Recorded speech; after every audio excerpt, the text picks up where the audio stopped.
સ્વાધ્યાય 2.2 એનો 14મો દાખલો. લક્ષ્મી એક બેંકમાં ખજાનચી છે. તમારી ટેક્સ્ટ બુક ખોલો ગણિતની, એમાં પેજ નંબર તમારું 28 કાઢો, એમાં 14મો દાખલો જુઓ. તેની પાસે અનુક્રમે 100 રૂપિયા, 50 રૂપિયા અને 10 રૂપિયાના મૂલ્યની ચલણી નોટો છે. આ નોટોની સંખ્યાનો ગુણોત્તર અનુક્રમે 2:3:5 છે. 2:3:5 આ બહુ મહત્ત્વનું છે. જો કુલ રકમ રૂપિયા 4 લાખ હોય તો લક્ષ્મી પાસે મળે દરેક મૂલ્યની કેટલી ચલણી નોટો હશે? તો 2:3:5 છે એનો મતલબ એક્સ ધાર લો, એટલે કે આપણે કહી શકીએ અનુક્રમે 100ની 2x નોટો, 50ની 3x નોટો અને 10 રૂપિયાની 5x નોટો. ટોટલ આપણે કીધું છે કે ટોટલ રૂપિયા 4 લાખ છે. હવે એક બાજુ સંખ્યાનો ગુણોત્તર છે, બીજી બાજુ કુલ રકમ છે, એટલે ધ્યાનપૂર્વક આપણે તેને કરવું જોઈએ. તો 2xનો મતલબ 100ની 2x નોટો ગુણાકારમાં 100 આપણે કરીશું. એ રીતે બીજા માટે પણ કરીશું જોઈએ. તો કે નોટોનો ગુણોત્તર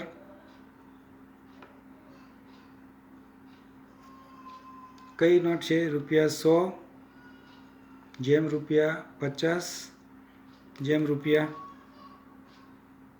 10ની નોટોનો ગુણોત્તર કેવો આપે છે? 2:3:5. આ સમજવા માટે મેં લખ્યું છે. આ ગુણોત્તર આપેલો છે. આને એક્સ ધાર લો, તો આ ગુણોત્તર એક્સ છે. ધારો કે આ ગુણોત્તર એક્સ છે. તેથી રૂપિયા 100ની નોટો કેટલી હશે? તો 2x.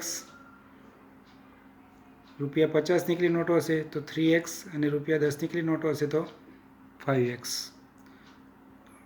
તો તમે આ કહી શકો રૂપિયા 100ની 2x, રૂપિયા 50ની 3x નોટો અને રૂપિયા 10ની 5x નોટો છે. હવે કુલ રકમ અહીં આપી છે. કુલ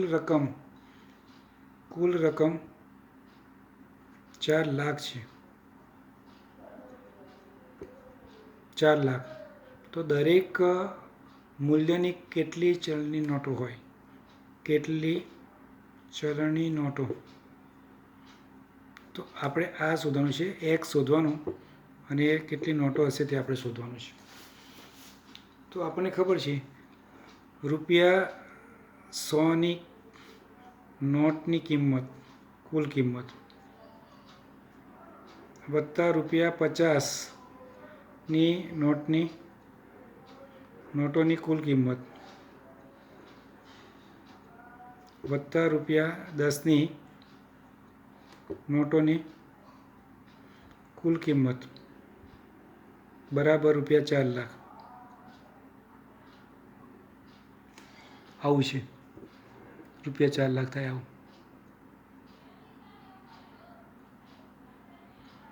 તો 100ની નોટો કેટલી છે? તો 2x ગુણ્યા 100. બીજામાં 50 ગુણ્યા 3x, અને ત્રીજામાં 10 ગુણ્યા 5x બરાબર 4 લાખ. બરાબર છે.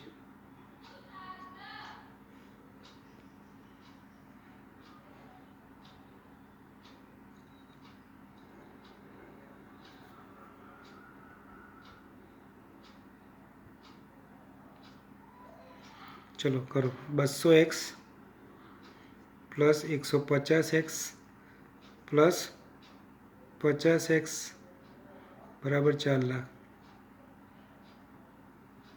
આને તમારે સમીકરણ બનાવીને ઉકેલી નાખવાનું છે. તો ટોટલ આપણી પાસે કેટલા થશે તે તમે શોધી શકો છો. એક્સની કિંમત તમે શોધી કાઢો. આ બધા સરવાળો કરો એટલે 400x બરાબર 4 લાખ,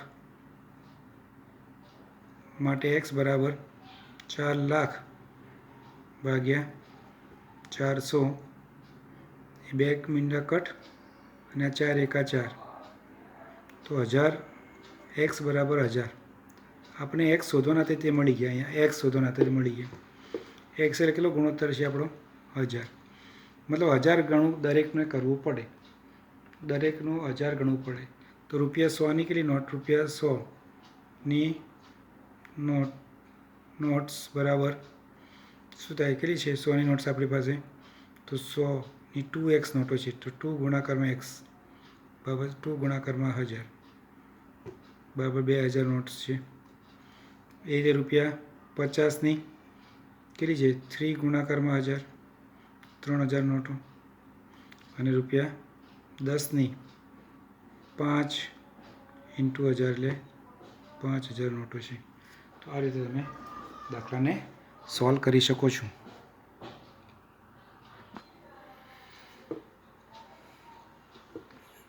એટલે કે 100ની 2x નોટો એટલે એની કિંમત થાય 200x. 150x એ 50ની કિંમતની નોટો અને 10ની નોટોની કિંમત આ રીતે થાય. તો અહીંયા આગળ 400x બરાબર 4 લાખ. ચલો સબ્જેક્ટ કરો એક્સને તો ઉડી જશે એટલે 1000. એક્સ બરાબર 1000. એક્સ બરાબર એટલે શું? 100ની 2x નોટો છે. તો 2 ગુણ્યા 1000 એટલે 2000 નોટો. તો આ રીતે તમને એનો જવાબ મળી જાય છે. બરાબર. જોઈએ હવે 15મો દાખલો જે છે તે આના જેવો જ છે. ₹1, ₹2 અને ₹5 મૂલ્યવાળા સિક્કા કુલ 300 છે. 2ના સિક્કાની સંખ્યા અને 5ના સિક્કાની સંખ્યા વચ્ચે સરખામણી આપી છે કે 2ના સિક્કાની સંખ્યા એ ₹5ના સિક્કા કરતાં 3 ગણી સંખ્યામાં છે. જો સિક્કાની કુલ સંખ્યા 160 હોય તો દરેક મૂલ્યના સિક્કાની સંખ્યા શોધો. તો અહીંયા આગળ એકનો સિક્કો આપણને આપ્યો નથી તો આપણે એને શોધી કાઢીશું. પહેલાં 2ના સિક્કાની સંખ્યા અને 5ના સિક્કાની સંખ્યા આપણને એને ગણતરીમાં આપી છે. બરાબર છે. ધારો કે 5ના સિક્કા ઓછા છે એટલે કહી શકીએ એની સંખ્યા x છે. તો 2ના સિક્કાની સંખ્યા એનાથી 3 ગણી થાય એટલે 3x થાય. ધારો કે 5ના સિક્કાની સંખ્યા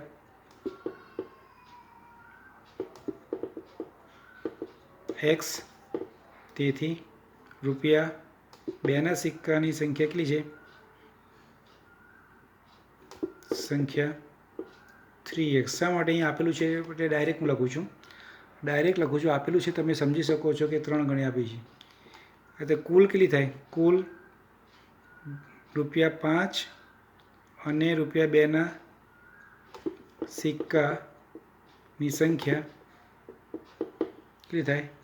તમારી 4x થાય. હવે 1ના સિક્કા બાકી છે. ₹1ના સિક્કાની સંખ્યા તો કુલ જે આપી છે આપણને 160માંથી આપણે શું કરવાનું? 4x બાદ કરવાના.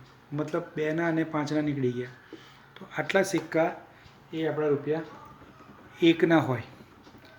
હવે આપણા અહીંયા આગળ કુલ કિંમત આપણને કુલ સિક્કાની સંખ્યા આપણને આપી છે 160. બરાબર. એમાંથી આપણે ₹1ના સિક્કાની સંખ્યા આપણે શોધી કાઢી.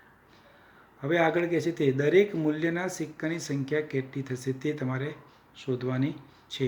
કુલ મૂલ્ય કેટલું? મૂલ્ય વિનો વિચાર કરો. ચલો ₹1ના સિક્કાનું કુલ મૂલ્ય એ તે તમે વિચારવાનું છે. ₹2ના સિક્કાનું કુલ મૂલ્ય એ તે ₹5ના સિક્કાનું કુલ મૂલ્ય કેટલું આપે છે? ₹300 આપેલું છે. હવે ₹300 આપે છે અને આપણે અહીંયા આગળ સિક્કાના અલગ અલગ મૂલ્યોનો સરવાળો કરીએ. 1ના સિક્કાનું મૂલ્ય કેટલું છે? 160 - 4x. અને 1ના સિક્કાનું મૂલ્ય 1 જ હોય. ચલો ₹2ના સિક્કાનું મૂલ્ય કેટલું હોય? 2 ગણું હોય. પણ કેટલા સિક્કા છે 2ના? તો 3x. અને 5ના મૂલ્ય છે x. તો ₹5 ગુણાકારમાં x. તો આ રીતે આપણે એને કહી શકીએ. છૂટું પાડો તો આ એનું જ રહેશે. 160 - 4x + 6x + 5x બરાબર ₹300. આ -4 છે અને આ 6 અને 5 11. 11માંથી 4 જાય તો કેટલા રહે? તો કે 11માંથી 4 જાય 7x રહે. તો અહીંયા આગળ 160 + 7x બરાબર 300. અને સબ્જેક્ટ કરો તો 7x બરાબર 300 માઇનસ 160 એટલે કેટલા રહેશે? 140. 140 એક્સને સબ્જેક્ટ કરો એટલે 7 નીચે આવી જશે. માટે એક્સ બરાબર 140 ભાગ્યા 7 બરાબર 20. એટલે આપણને 20 મળી ગયા. આપણે કેટલા મળ્યા? 20 મળ્યા. તો આ જે 20 મળ્યા છે તે શું મળ્યું? સંખ્યા એક્સ બરાબર 20. તો એક્સ બરાબર 20 એટલે ₹5ના 20 સિક્કા, ₹2ના 3 ગુણ્યા 20 એટલે 60 સિક્કા, અને ₹1ના આપણે કેટલા કહેવાય? 160 માઇનસ 4x એટલે મતલબ આ બંને થઈને કાઢી નાખો બાદ. 180 બાદ કરો. 160માંથી 80 બાદ કરો તો કેટલા રહે તમારા? 80 બાકી રહેશે. તો 80 સિક્કા. તો આ રીતે તમે 20, 60 અને 80 એમ જવાબ મેળવી શકો છો. તો આ એનો જવાબ થશે. તમે દાખલાને થોડું વ્યવસ્થિત નોટબુકમાં લખી લેશો. અહીંયા દાખલો ખૂબ લાંબો છે એટલે ટૂંકો કરવા માટે ઝડપથી એને લખેલો છે. ફરીથી જોઈ લો. અહીંયા આગળ મૂલ્ય છે માત્ર. અહીં મૂલ્ય આપ્યું છે, અહીં સિક્કાની સંખ્યા આપી છે. તો સિક્કાના મૂલ્ય સાથે સિક્કાની સંખ્યાને ગુણાકાર કરવાનો. એક સિક્કો હોય તો ₹1, 2 સિક્કા હોય તો ₹2. એમ અહીંયા આગળ જે સિક્કાની સંખ્યા આ સંખ્યા છે એના મૂલ્ય સાથે ગુણાકાર કરો તો તમને મૂલ્ય મળે. આ અહીંયા મહત્ત્વનો પોઈન્ટ છે, તે તમારે ખાસ નોંધવાનો છે. પછીનો દાખલો છે કે એક નિબંધ સ્પર્ધાના આયોજકોએ પ્રત્યેક વિજેતાને ₹100 આપવાનું અને જે વિજયી ન બને તેને ₹25 પુરસ્કાર આપવાનું નક્કી કરેલ છે. પુરસ્કાર સ્વરૂપે તેમણે કુલ ₹3000 આપવાના છે. તો 63 સ્પર્ધકોમાં વિજેતા થનાર સ્પર્ધકની સંખ્યા કેટલી હશે તે? તો ધારો કે વિજેતા થનાર સ્પર્ધકોની સંખ્યા x છે. ધારો કે દાખલા નંબર 16મો, ધારો કે વિજયી સ્પર્ધકની સંખ્યા x છે. તો વિજયી ન હોય તેવા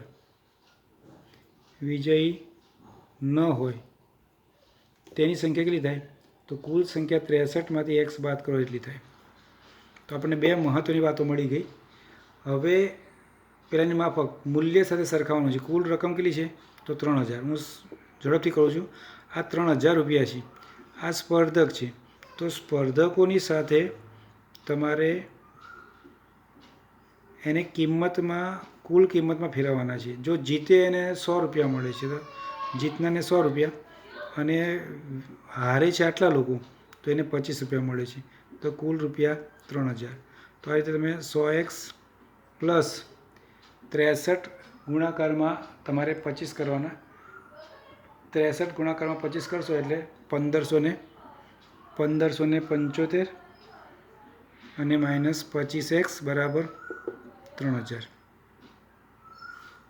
આ અને આ એટલે બેનો સરવાળો કરીશું. સજાતીય પદો છે તો 75x, અને પેલી બાદ લઈ જઈશું કારણ કે પ્લસ એકલા અંકો છે. 3000 માઇનસ 1575 માટે 75x બરાબર બાદબાકી કરો તો આની બાદબાકી તમારે આવશે 1425.